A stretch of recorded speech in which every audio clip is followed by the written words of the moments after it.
Assalamualaikum warahmatullahi wabarakatuh. Bismillahirrahmanirrahim. Alhamdulillahirabbil alamin wa bihi nasta'in. Wassalatu wassalamu ala sayyidina wa nabiyyina Muhammadin wa ala ali baitihi at-thayyibin at-tahirin. Wa radhiyallahu ta'ala 'anil muhajirin wal ansar wa man tabi'ahum bi ihsanin ila yaumiddin. Amma ba'du. Allahumma 'allimna ma yanfa'una wanfa'na bima 'allamtana warzuqna ilman nafi'a. Amin ya rabbal alamin. Teman dan sahabat semuanya dimanapun berada, semoga semuanya senantiasa dalam lindungan Allah, dalam keadaan sehat walafiat. Selamat menyambut tahun baru Hijriah 1444. Semoga tahun ini lebih baik bagi kita dari tahun-tahun sebelumnya. Terus bisa mengisi waktu kita dengan berbagai macam kebaikan yang bermanfaat untuk diri kita dan untuk semuanya. Kita lanjutkan belajar membaca kitab Ayyuhal Walad karangan Imam Al-Ghazali rahimahullah. Alhamdulillah sudah di halaman 60.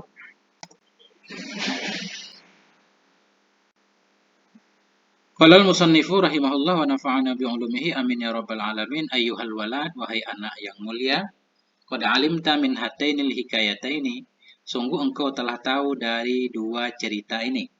Dua cerita ini, cerita di atas, salah satunya tadi tentang ucapan Hatimul Asam yang belajar kepada Asyibli selama 30 tahun. Beliau merangkum semua ilmunya dalam 8 poin penting di video sebelumnya. Apa yang engkau ketahui? Annaka la tahtaju ila taksiril ilmi. Sesungguhnya engkau itu, la tahtaju, engkau tidak perlu kepada memperbanyak ilmu. Pada hakikatnya sebenarnya ya kita nggak perlu terlalu banyak ilmu. Cukup ilmu-ilmu yang wajib saja. Karena sampainya kita kepada Allah atau selamatnya kita itu yaitu berkaitan dengan amal, bukan dengan ilmu. Kalau ilmu untuk diamalkan sedikit juga sudah cukup. Yang penting yang wajib-wajib. Wal ana ubayyinu laka ma yajibu ala saliki sabilil haq. Dan sekarang saya akan menjelaskan kepadamu akan apa-apa yang wajib ia kepada penempuh jalan kebenaran. Orang yang pengen menempuh jalan yang benar, pengen beragama dengan benar, pengen menempuh jalan menuju Allah, pengen bertarikat lah bahasa kita, dia ada beberapa hal yang mesti dia lakukan. Ada beberapa poin penting yang mesti dilakukan. Beliau di sini pentahqiq sudah merangkum. Nanti di depan juga beliau Imam Ghazali menjelaskannya. Cuma ini beliau merangkumnya. Wahya arba'atu umurin. Dianya perkara yang mesti dimiliki oleh seorang salik itu 4 perkara. Al-awwalu ayyakhtara syekh al-murabbiyah. Yang pertama bahwa memilih ya seorang guru yang murabbi. Seorang syekh, seorang guru yang bisa mendidik, yang bukan hanya saja bisa menyampaikan pengetahuan, juga bisa memberikan teladan yang baik. Wasani ayyah-tarimahu dhahiran wa batinah. Dan bermula yang kedua itu bahwa menghormati ianya si salik tadi akannya gurunya, dhahiran wa batinah, menghormati secara zahir dan batin. Artinya jangan sampai kita secara zahir percaya kepada semua ucapannya, tapi hati kita membantah. Ini nggak masuk akal, ini begini, nggak sesuai dengan dalil. Nggak boleh seperti itu antara murid dan guru. Kalau begitu pasti nggak bakal sukses. Tapi ketika kita menjumpai seorang guru yang secara zahir memang kita tidak bisa menerima, nggak apa-apa kita tolak dan memang kita nggak layak jadi muridnya. Cari guru yang lain. Nah, itu maksudnya. Tapi kalau kita sudah menerima seseorang itu menjadi guru kita, kita harus menerimanya secara zahir dan batin. Wasalisu ayyaktaridha an mujalasati sahibis su. Bermula yang ketiga itu bahwa menghindar ia dari berteman dengan teman yang buruk. Nah, cari lingkungan yang baik. Karena lingkungan itu sangat terpengaruh. Kan ada geng-geng. Biasanya satu geng ya akhlaknya sama. Komunitas. Warabi'u ayyakhtara al-faqra 'alal ghina. Yang keempat, dia lebih memilih kefakiran di atas kekayaan. Ini orang yang menyatakan dirinya ahli tasawuf ini memang dia harus lebih mengutamakan kefakiran di atas kekayaan. Ini yang berat. Karena semua orang pengen kaya, pengen hidup mewah. Kita lanjutkan. Fa'lam annahu yanbaghi lis-saliki syaikhun mursyidun murabbin. Ketahui olehmu, wahai saudaraku, anakku, ini kata Imam Ghazali, annahu, bahwa sungguh hal dan sya'an. Itu yanbaghi. Sepantaslah bagi seorang salik. Oleh apa pantas? Oleh syaikhun mursyid. Oleh memiliki seorang syekh lagi yang mursyid, murabbin lagi murabbin. Jadi syekhun ini secara bahasa orang yang udah tua 40 tahun ke atas. Tapi yang dimaksud dengan syekh di sini guru, yaitu mursyidun murabbin. Ada sifatnya mursyid, bisa membimbing. Artinya guru ini orang yang sudah paham tentang ilmu syariah, ilmu tarikah, ilmu hakikah, yang paham benar dengan segala penyakit-penyakit hati, bahaya-bahaya yang ditimbulkan oleh penyakit hati, juga beliau tahu obatnya. Nah ini namanya syekh mursyid, murabbin. Murabbin kita, kenapa kita baca murabbin? Murabbiyun asalnya kan? Dari rabbaya, mu'talya. Jadi murabbin, murabbiyun maksudnya. Nah, seorang mursyid, lagi yang murabbi yang bisa mendidik kita, memberikan teladan. Jadi bukan hanya urusan akhirat ini. Ini kan kita pengen sampai ke akhirat, pengen selamat di dunia di akhirat, perlu kepada seorang guru. Untuk urusan apapun, urusan duniawi sekalipun, orang kaya ya harus cari guru yang sudah pernah kaya. Orang yang pengen belajar tentang apapun, dia mesti memiliki seorang mentor. Itu maksudnya dalam bahasa motivator katanya mentor. Ya. Kenapa kita harus memiliki seorang guru? Liyukhrija, akhraja yukhriju, liyukhrijal akhlaqa su'a minhu bitarbiyati. Supaya mengeluarkan ianya syekh, fa'ilnya kembali ke syekh, supaya mengeluarkan ianya syekh tadi, ianya mursyid, akhlaqa su' akan akhlak-akhlak yang buruk, minhu darinya si saleh, bitarbiyatihi dengan didikannya mursyid. Tujuan kita berguru supaya guru itu bisa menghilangkan sifat buruk yang ada pada diri kita dengan pendidikan beliau. Beliau ajarkan, beliau tempa kita. Wa yaj'ala makanahu khuluqan hasana, dan supaya menjadikan dianya guru pada tempatnya akhlak yang buruk, khuluqan hasana akan akhlak yang bagus. Sehingga dengan didikan mursyid tadi, akhlak yang buruk yang ada pada diri kita, ketakaburan, kebakhilan, kesombongan bisa digantikan dengan sifat-sifat baik lainnya, tawadu, dermawan, dan seterusnya. Nah, berarti judulnya di sini la budda min syaikhin murabbin. Kita mesti memiliki seorang guru yang murabbi, yang bisa mendidik, bukan hanya mengajarkan. Wa makna tarbiyati yushbihu asbaha yushbihu. Wa makna tarbiyati yushbihu fi'lal fallahi alladhi yaqla'u syauqa. Bermula makna pendidikan itu menyerupai ianya makna akan fi'lal fallah, akan perbuatan para petani. Fallah alladhi yaqla'u, yang mencabut ia akan duri-duri, wa yukhrijun nabati, dan mengeluarkan ia akan tumbuh-tumbuhan al-ajnabiyata yang ajnabi, min bainid dar'i, di antara tanaman-tanaman. Jadi kita perlu kepada seorang guru yang bisa mentarbiyah kita. Apa sih makna tarbiyah? Tarbiyah itu menyerupai seperti perilaku seorang petani, di mana petani itu berusaha membersihkan duri-duri yang ada di lahannya. Wa yukhrijun nabat, kemudian guru petani tadi menghilangkan tumbuhan-tumbuhan yang ajnabi, tumbuhan-tumbuhan yang mengganggu tanaman, hama maksudnya, atau tumbuhan-tumbuhan itu. Di antara padi-padi kan ada rumput-rumput. Ajnabi itu berarti yang tidak ada hubungan dengan tanaman yang kita tanam. Kita nanam kacang, berarti selain kacang namanya ajnabi. Nah, petani kan mengeluarkan tumbuhan-tumbuhan yang tidak diperlukan di antara tanaman-tanaman. Liyahsuna nabatuh, supaya baguslah oleh tumbuhnya dzurung, supaya tanaman itu bagus. Wa yakmula rai'uh, dan supaya sempurnalah oleh hasilnya dzurung, tanaman. Nah itu. Jadi para guru itulah kerjanya, tugas guru itu membimbing kita, berarti menghilangkan sifat buruk berupa penyakit-penyakit yang ada dalam diri kita, sehingga akhlak kita jadi baik. Wala budda lisaliki min syaikhin yurabbih wa yurshiduhu ila sabilillahi ta'ala. Tidak boleh tidak bagi seorang salik dari seorang guru yurabbihi, yang akan mendidik ianya guru akannya, wa yurshiduhu, dan membimbing ianya syekh akannya si salek, ila sabilillah, membimbing kepada jalan Allah. Nah, inilah tugas guru. Jadi menunjukkan kita jalan menuju Allah Subhanahu wa taala. Kenapa perlu kepada seorang guru? Li'anna Allah taala arsala ilal ibadi rasulan. Karena sungguhnya Allah Subhanahu wa taala itu, Allah telah mengirimkan kepada para hamba akan rasul. Liirsyadi ila sabile, untuk membimbing kepada jalannya Allah. Liirsyadi, untuk membimbing. Tugas Rasul itu dikirim oleh Allah untuk membimbing manusia menuju jalan Allah. Fa'izar tahala sallallahu alaihi wasallam minad dunya faqad khallafal khulafa. Maka ketika berangkat ianya Rasul wafat, sallallahu alaihi wasallam berangkat dari dunia. Rasul sudah meninggal, pergi meninggalkan dunia. Faqad khallafal khulafa, maka sungguh telah meninggalkan ianya Rasul akan pengganti-penggantinya. Fi makanihi, yang berada pada posisinya Nabi.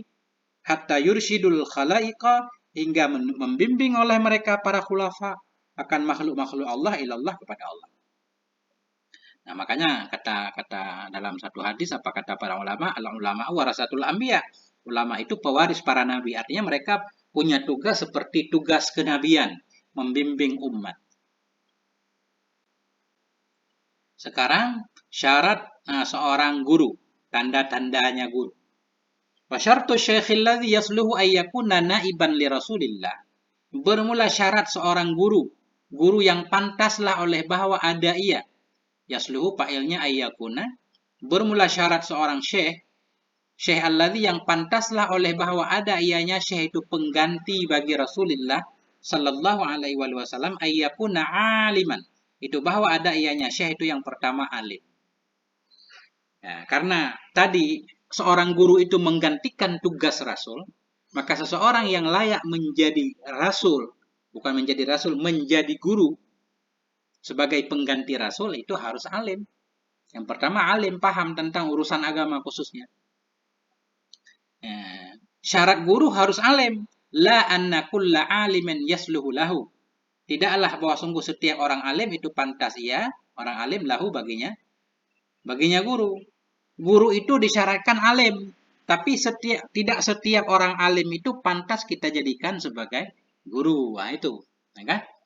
Guru yang kita jadikan sebagai guru mesti alim.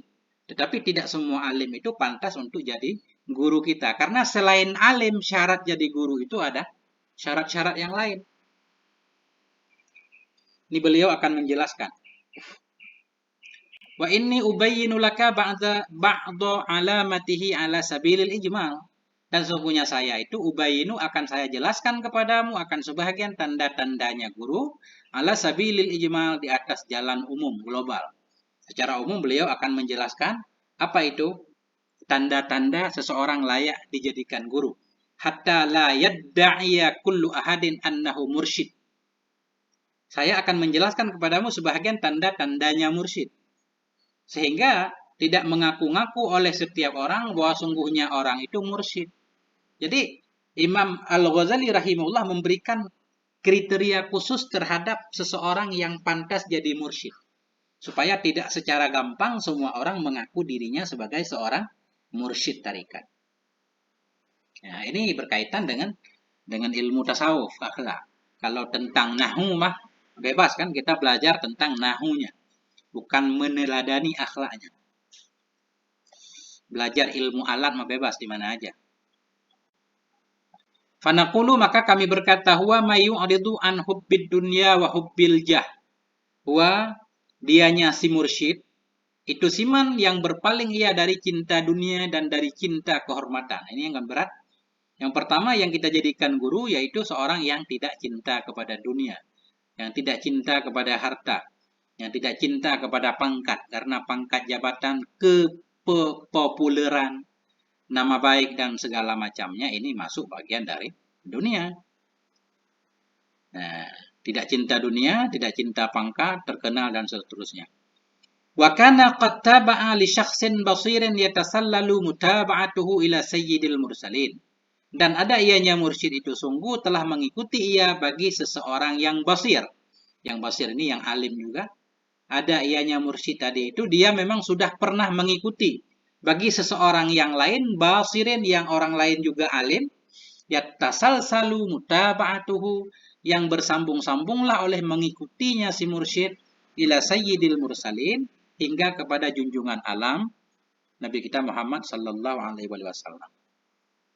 Artinya syarat seorang mursyid itu tidak cinta dunia, tidak cinta pangkat jabatan. Kemudian beliau sendiri itu memang mengikuti guru lain dulu sebelumnya. Sebelum beliau menjadi mursyid, beliau juga pernah memiliki seorang mursyid yang mursyid memiliki kriteria yang sama, tidak cinta dunia, pangkat. Kemudian silsilahnya bersambung sampai kepada Rasulullah Shallallahu Alaihi Wasallam. Inilah sanad nih, dalam ilmu tarikat harus ada sanadnya. Nah, itu syarat yang pertama. Wa kana muhsinan riyadhatan nafsih. Dan ada ianya si mursyid tadi itu muhsinan. Pinter ia, bagus ia akan mendidik dirinya. Apa maksud mendidik dirinya? Min qillatil akli, dari sedikit makan, wasyurbi sedikit minum, wal qauli sedikit bicaranya, wan naumi sedikit tidurnya, wa kasratis sholati banyak salat, wa sedekah banyak sedekah dan puasa ini. Makanya susah mencari seorang mursyid. Di mana mursyid itu sendiri sudah sukses dalam mendidik dirinya.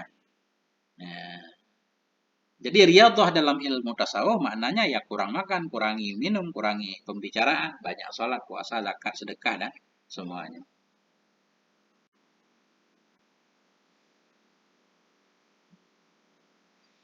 Wa kana bimutaba'ati syaikhil basiri ja'ilan mahasinal akhlaqi lahu sirah. Dan ada ianya mursyid tadi bimutaba'ati syekhil basir, dengan sebab mengikuti seorang guru yang basir juga, itu ja'ilan, itu telah menjadikan ianya si mursyid mahasinal akhlak, akan kebagusan akhlak, maksudnya akan akhlak-akhlak yang bagus, lahu baginya si mursyid, itu sirah atau siratan, akan sebagai sirah, sifat, sudah menjadi tabiat. Jadi ini ibaratnya begini, kita harus memiliki seorang mursyid. Mursyid itu juga memiliki seorang mursyid lagi yang sanadnya bersambung kepada Rasulullah. Kemudian mursyid yang kita jadikan sebagai mursyid sudah terbukti sukses dalam mendidik akhlaknya sendiri.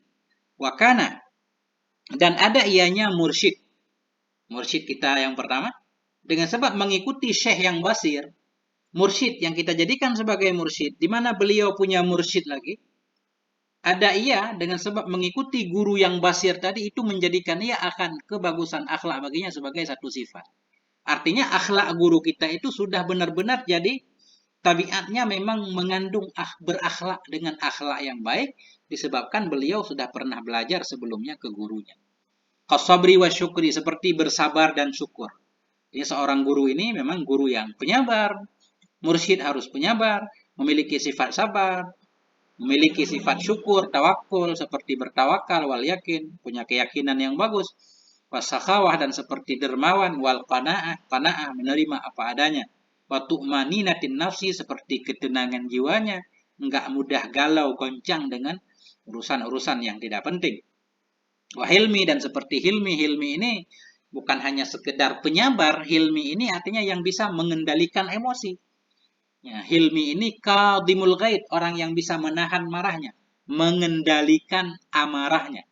Wat tawadhu'i, dan seperti tawadhu, wal ilmi, memiliki pengetahuan, wasidqi, kejujuran, wal hayai, memiliki sifat malu, wal wafa'i, dan bisa melaksanakan janjinya, wafa, setia, wal waqari, sopan, wasukuni, tenang, wa ta'anni, dan santai, pelan aja, wa amsalihah, dan lain-lain lagi. Inilah sifat-sifat yang harus dimiliki oleh mursyid yang sangat langka sekali, susah cari mursyid seperti ini. Fahuwa idzan nurun min anwarin nabi, maka bermula dianya mursyid ketika itu ketika itu memiliki segala sifat-sifat di atas, penyabar, syukur, tawakal, yakin. Itu nurun, itu satu cahaya, min anwarin nabi, satu cahaya dari cahaya-cahaya Nabi sallallahu alaihi wasallam. Yasluhul iqtida'u bihi, yang pantaslah oleh mengikuti dengannya si mursyid. Inilah mursyid. Kalau kita jumpa mursyid seperti ini cahaya, percikan dari percikan cahaya Nabi yang sangat pantas sekali kita jadikan sebagai suri tauladan. Nah, cuma beliau menyatakan ini 700-an tahun yang lalu, lakinna wujuda mislihi nadirun azu minal kibritil ahmar. Tetapi keberadaan misalnya mursyid itu nadirun, jarang, a'azu, lagi yang sangat langka, a'azu, lebih langka, minal kibritil ahmar, dari belerang merah. Tetapi wujud misalnya si mursyid tadi itu nadirun, jarang, An-nadir kal adam kan, seperti hampir seperti nggak ada. Jarang a'azu lagi yang sangat langka, lebih langka minal kibritil ahmar. Lebih langka dari belerang merah. Belerang biasanya kuning ya. Ini kita cari belerang merah susah. Waman sa'adathu sa'adatu. Barang siapa yang menolong akannya oleh kebahagiaan. Menolong akannya oleh kebahagiaan maksudnya memang sudah takdir Allah. Kita nggak tahu dalam ilmu Allah. Sudah ditakdirkan kita jadi orang yang bahagia. Sa'idun fid dunya wa sa'idun fil akhirah. Barang siapa yang menolong akannya oleh kebahagiaan. Fawajada. Maka mendapati ia akan seorang guru kama zakarna. Sebagaimana yang telah kami sebutkan. Wa qabilahu syekh. Dan ini bukan ini jawabnya. Waman sa'adathu sa'adah. Barang siapa yang menolong akannya oleh kebahagiaan. Fawajada maka mendapati ia seorang guru sebagaimana yang telah kami ceritakan. Wa qabilahu syekh menerima akannya oleh guru tadi. Niscaya ini jawabnya. Fayambaghi ayyahtiramahu dhahiran wa batina. Maka sepantaslah bahwa menghormati ia akannya guru pada zahir dan batin. Andaikan kita mendapati seorang guru yang seperti di atas. Dan guru itu pun menerima kita sebagai muridnya. Karena kadang-kadang kita mendapati seorang guru, tapi guru nggak mau mengangkat kita, menjadikan kita sebagai muridnya. Ini kita menjumpai guru yang seperti ini. Kemudian guru itu pun menerima kita sebagai muridnya. Ketika itu fayan bagi. Sangat sepantasnya bahkan wajib kita menghormati beliau, zahir dan batin. Kita lihat apa maksud dari menghormati guru secara zahir dan menghormati guru secara batin. Amma ihtiramud dhahiri fahuwa alla yujadilahu. Adapun bermula penghormatan zahir itu niscaya maka bermula dianya ihtiram, menghormati pada zahir, alla yujadilah. Bahwa tidak mendebat ia akannya guru. Pertama, guru jangan dibantah. Jangan didebat. Bertanya boleh, tapi bukan mendebat. Karena bertanya dan berdebat beda. Nah. Wala yashtaghila bil ihtijaji ma'ahu fi kulli mas'alatin wa in alima khata'ah. Dan bahwa tidak menyibukkan diri ia dengan berhujjah bersamanya guru tadi dalam setiap masalah. Sekalipun tahu ia akan kesalahannya guru. Jadi ihtijaj di sini maksudnya nggak perlu berbantah-bantah lah. Pertama nggak perlu berdebat, nggak perlu membantahnya, menyibukkan dia dengan berhujjah, sibuk mengungkapkan dalil bersama guru dalam setiap masalah, sekalipun dia tahu gurunya salah itu udah. Ini kan kelihatannya kayak bertentangan gitu. Kok kesalahan dibiarkan? Bukan. Kadang guru paham memang punya maksud tertentu yang kita belum tahu di baliknya.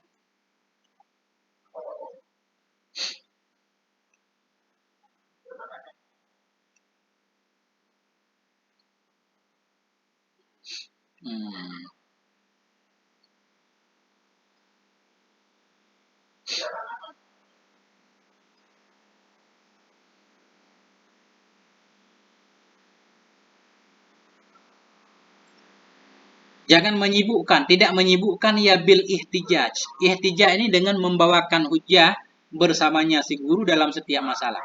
Jangan setiap masalah kita mengemukakan dalil untuk menantang guru tadi.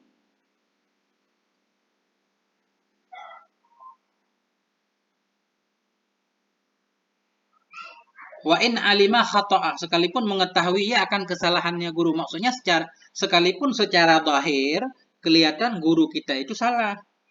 Itu kan secara zahir. Siapa tahu kalau kita mengkonfirmasi atau ada waktunya nanti dengan sendirinya itu akan jelas bahwa itu sebenarnya tidak salah. Wala yulqiya baina yadayhi sajjadatah, dan tidak mencampakkan ia di hadapan gurunya akan sajjadatah, akan tikar salatnya, illa waqta ada'i shalah, kecuali pada waktu melaksanakan salat. Jadi di sini maksudnya ini memang zaman dulu, sekarang masih berlaku. Tidak menghamparkan dia di hadapan gurunya akan sajadahnya ketika lagi ngobrol-ngobrol bersama guru lagi ngaji. Mungkin waktu sholat sudah tiba, kita menghamparkan sajadah. Artinya seolah-olah ini seperti mengingatkan guru tentang sholat. Nah, itu maksudnya. Tidak menghamparkan ia di antara hadapan gurunya akan tikar sholatnya. Kecuali pada waktu salat. Pada waktu salat doang. Kalau memang sudah tiba waktu salat, ya salat bareng-bareng nggak apa-apa. Tapi mungkin ada waktu duha gitu ya. Lagi ngaji duha bareng-bareng. Nah, kita tiba-tiba, tapi sekarang jarang yang begini. Tiba-tiba kita melakukan sesuatu lah yang mengindikasikan seolah-olah kita mengingatkan guru bahwa waktu duha sudah tiba. Hendaklah kita sholat duha misalkan. Jangan seperti itu. Kalau dulu tanda orang salat yang menghamparkan sajadah. Makanya beliau menyatakan jangan melemparkan, mencampakkan ia di hadapan gurunya akan tikar sholatnya, kecuali pada waktu melaksanakan sholat saja. Alasannya supaya tidak menunjukkan seolah-olah kita sedang mengingatkan guru, jangan lakukan pekerjaan yang sedang Anda kerjakan, hai Tuan Guru, tapi hendaklah kita sekarang sholat dulu. Faiza faragha yarfa'uha, bila telah selesai ia, maka mengangkat ia akannya tikar sajadahnya. Wala yuksira nawafil sholati bihadrate, dan tidak memperbanyak ia akan salat-salat sunnah di hadapannya guru. Wa ya'mala ma ya'muruhu syaikhu minal amali bikadri wus'aihi wa taqati, dan mengamalkan ia akan apa-apa yang memerintahkan akannya oleh gurunya dari amalan dengan kadar keluasannya dan kemampuannya. Setiap hal yang dianjurkan oleh guru, ini guru tarikat maksudnya, kita melaksanakan semampunya. Artinya berusaha melakukan semaksimalnya. Itu menghormati secara zahir. Wa amma ihtiramul batini fahuwa anna kulla ma yasma'u min asy-syaikhi wa yaqbalu minhu fi adh-dhahiri la yunkiruhu fil batin. Adapun bermula penghormatan secara batin Indonesia, maka bermula dianya ihtiram batin itu, sungguh setiap apapun yang mendengar ia dari guru dan menerima ia darinya guru pada zahir, itu tidak mengingkari ia akan nyama pada batin. Nah, itu maksud menghormati secara batin, apapun yang kita terima secara lahir, secara batin pun kita terima, jangan kita ingkari. Di depannya iya, tapi dalam hati kita ini enggak masuk akal. Nah, itu yang enggak boleh. La fi'lan wala qaulan. Artinya tidak mengingkari ia baik secara perbuatan, tidak pula secara perkataan. Kenapa? Li'alla yattasima bin nifaq, supaya tidak menjadi ia tidak bersifat ia ittasama dari wasama, supaya tidak bersifat ia dengan sifat kemunafikan. Artinya kalau secara zahir kita terima, secara batin kita enggak menerima perkataan guru kita, secara tidak sadar kita sudah menjadikan diri kita sebagai orang munafik. Kalau memang enggak percaya, bilang enggak percaya. Kalau percaya zahir, batin juga percaya. Nah, ini maksudnya supaya tidak bersifat ianya seseorang dengan sifat kemunafikan. Wa illam yastati, dan jika tidak mampu ia, kita sebagai murid nggak mampu menerima ucapan guru secara zahir, juga menerima secara batin nggak mampu, karena kelihatannya ucapannya menyalahi misalkan. Kalau memang kita nggak mampu, ya turuk suhbatahu, bisa meninggalkan ia akan menyertainya guru, ila ayyuwafiqa batinuhu zahirahu, sehingga bahwa muwafaqatlah oleh batinnya seseorang akan zahirnya. Kalau nggak mampu, tinggalkan guru itu. Apakah mencari guru yang lain, atau tinggalkan guru itu, jangan berguru dulu hingga batin kita muafakat dengan zahir. Sehingga apa yang kita terima secara zahir juga bisa kita terima secara batin. Nah, ini dalam masalah tarikat ini berat. Wa ayyahtaridha an mujalasati sahibi su, dan bahwa menghindar ia dari duduk-duduk dengan teman yang buruk. Artinya jangan berteman dengan teman yang jahat tadi. Kenapa? Liyaksura wilayata syayatinil jinni wal insi min sahni qalbi, supaya bisa membatasi ianya seseorang akan kekuasaan setan-setan jin dan manusia dari piring hatinya. Fi sahni qalbi, dari piring hatinya, hati yang seperti piring. Sahni piring bisa menampung kan? Bisa menampung makanan. Ini beliau membuat tasbih di sini supaya membatasi ia akan kekuasaan pengaruh-pengaruh setan, baik setan, jin, dan manusia dari halaman hatinya, dari piring hatinya. Jadi kita hindarkan teman buruk, supaya kita bisa menghindari gangguan setan, baik setan jin, setan manusia. Setan manusia tadi teman jahat. Fayusaffa an lausi syaitanah, maka dibersihkan akan dianya hati dari kotoran kesyaitanan. Jadi sehingga hati kita bersih. Wa ala kulli halin ayyaktar al-faqr 'alal ghina, dan di atas semuanya bahwa memilih ia akan kefakiran di atas kaya, lebih milih hidup apa adanya daripada hidup mewah. Nah, ini kan.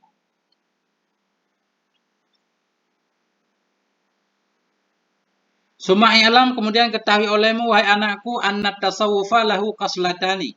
Wah, sungguh tasawuf itu, baginya tasawuf itu ada dua perkara. Ada dua perkara penting dalam tasawuf.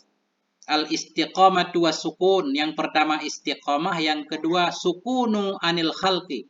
Sukun diam dari makhluk. Arti diam jauh dari makhluk. Diam dari makhluk. Artinya tidak sibuk dengan makhluk. Ini yang berat kan, istiqamah. Sering kita dengar al-istiqamatu khairun min alfi karamah. Istiqamah itu lebih baik dari 1000 karamat. Jadi orang yang bertasawuf bukan orang yang mencari karamah, tapi mencari istiqamah, tenang, artinya terhindar. Makanya ada anjuran uzlah nanti menyendiri kan, tenang menjauh dari makhluk. Faman istaqama wa ahsana khuluqahu bin nasi wa amalahum bil hilmi fahuwa sufiyun. Barang siapa yang istiqamah ia di jalan Allah, wa ahsana khuluqahu, dan memperbagus ia akan akhlaknya dengan manusia, wa amalahum, dan memperlakukan ia akan mereka manusia dengan hilmi, dengan bisa menahan emosi, dengan kesabaran, bahwa sufiyun, itu orang yang bisa disebut sebagai sufi. Istiqamah kemudian memiliki akhlak baik, muamalahnya dengan manusia juga baik. Apa arti istiqomah di sini? Wal istiqomatu hiya ayyafdiya hadda nafsihi li nafsih. Bermula istiqomah, dianya istiqomah itu menebus ia akan bagian nafsunya untuk nafsunya. Menebus ia akan bagian nafsunya. Apa maksud menebus bagian nafsu? Ada sesuatu yang menguntungkan nafsu, kita hilangkan. Kita tebus dia. Kita tinggalkan dia demi untuk diri kita.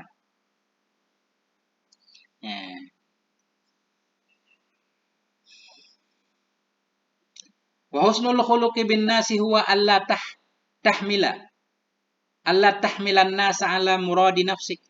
Bermula bagus akhlak terhadap manusia itu, huwa, dianya bagus akhlak itu, alla tahmila, bahwa tidak engkau dorong akan manusia ala muradi nafsik, atas maksud dirimu. Artinya bagus akhlak dengan orang lain bagaimana?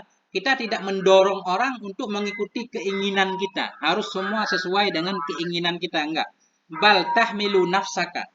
Tetapi engkau dorong akan dirimu ala muradihim, untuk mengikuti keinginan mereka, malam yukhalifu syar'a, selama tidak menyalahi oleh mereka akan syara.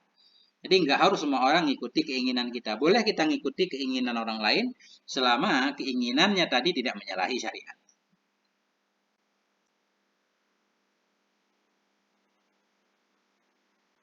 Mana titiknya? Nah, ini masih panjang. Nah. Summa innaka sa'altani anil ubudiyah. Kemudian sesungguhnya engkau, wahai anakku tadi, sa'altani, engkau bertanya kepadaku tentang ubudiyah. Apa itu ubudiyah? Wahia salah satu asya'a. Dianya ubudiyah, kehambaan itu ada 3 perkara.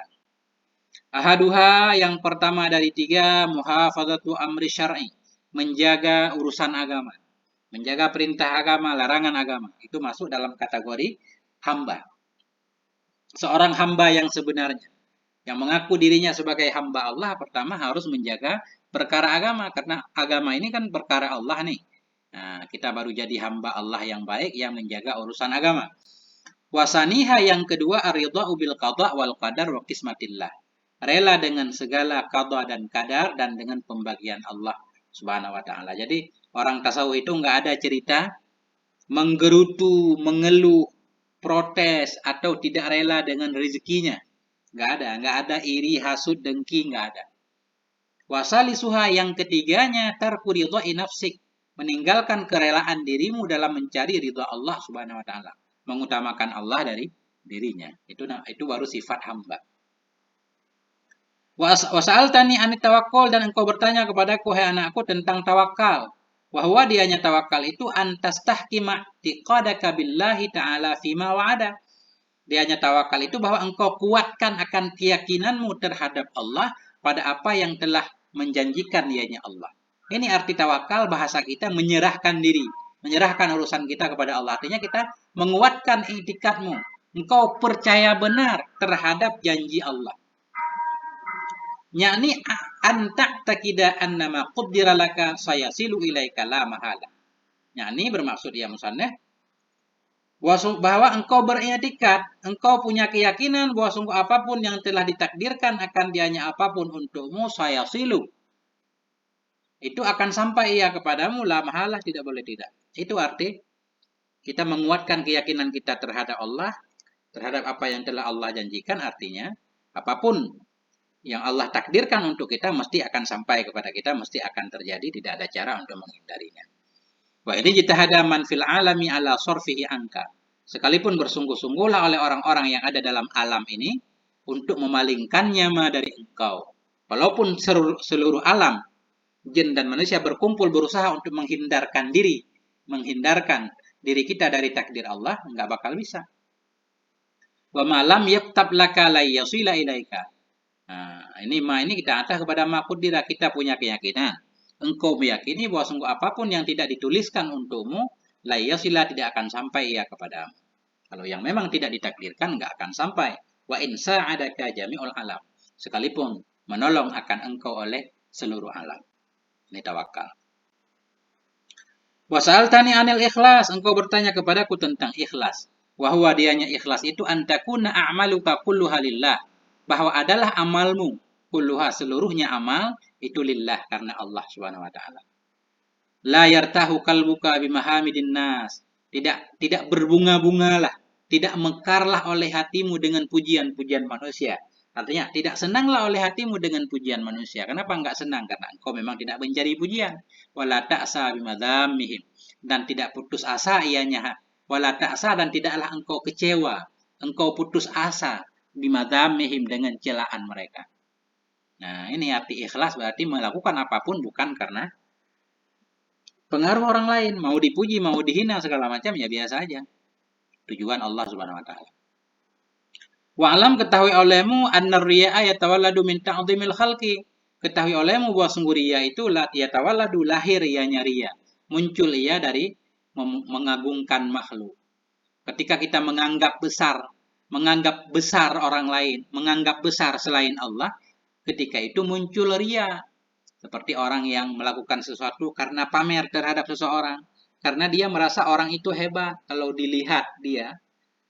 Sehingga dia perlu mencari perhatiannya ini. Jadi riya itu muncul dari memuliakan makhluk, mengagungkan, terlalu berlebihan. Wa alajuhu, dan bermula obatnya riya itu antarahum musakharil qudrah. Bahwa engkau melihat akan mereka musakharai, akan yang dikendalikan kemampuan. Pertama, untuk mengobati riya, bahwa kita harus yakin orang yang kita cari perhatiannya juga dia dikendalikan oleh Allah. Dia juga nggak mampu melakukan apa-apa. Dia juga di bawah genggaman kudrah Allah Subhanahu wa taala. Musakhari ini. Si maf'ul. Cuma jamak nih. Makanya nunnya hilang. Antarahum musakharil qudrah. Bahwa engkau lihat akan mereka akan yang dikendalikan kemampuannya. Wa tahsabuhum kal jamadat, dan engkau mengira akan mereka kal jamadat, seperti benda mati juga, fi adami qudrati isalir raha, pada ketidakmampuan menyampaikan ketenangan dan kesukaran. Artinya kita menganggap ya siapapun orang lain juga sama seperti benda mati. Orang juga nggak mampu menyakiti kita, membuat kita senang, nggak mampu membuat kita menderita. Litakhlusa min mura'atihim, supaya engkau selamat, supaya engkau terbebas dari beria-ria dengan mereka. Supaya kita nggak perlu ria mencari perhatian makhluk Allah. Pamata tahsibhum majizum. Pamata tahsibuhum zawi qudratin wa iradah lan yub'ida ankar riya, atau lam yab'uda ankar riya. Sulasi. Manakala kapanpun engkau mengira akan mereka akan yang memiliki kemampuan dan kehendak, niscaya tidak akan pernah jauh daripada engkau oleh riya. Selama kita masih percaya, mengira bahwa selain Allah punya kemampuan, sehingga kita memerlukan perhatiannya, kasih sayangnya, segala macam, ketika itu kita nggak bisa terhindar dari riya. Selalu pengen pamer, menarik perhatian, dan seterusnya. Mungkin sampai di sini dulu, udah kepanjangan 40 menit. Semoga ada manfaatnya. Mohon maaf atas segala kekurangan. Walhamdulillah wal afwa minkum. Wassalamualaikum warahmatullahi wabarakatuh.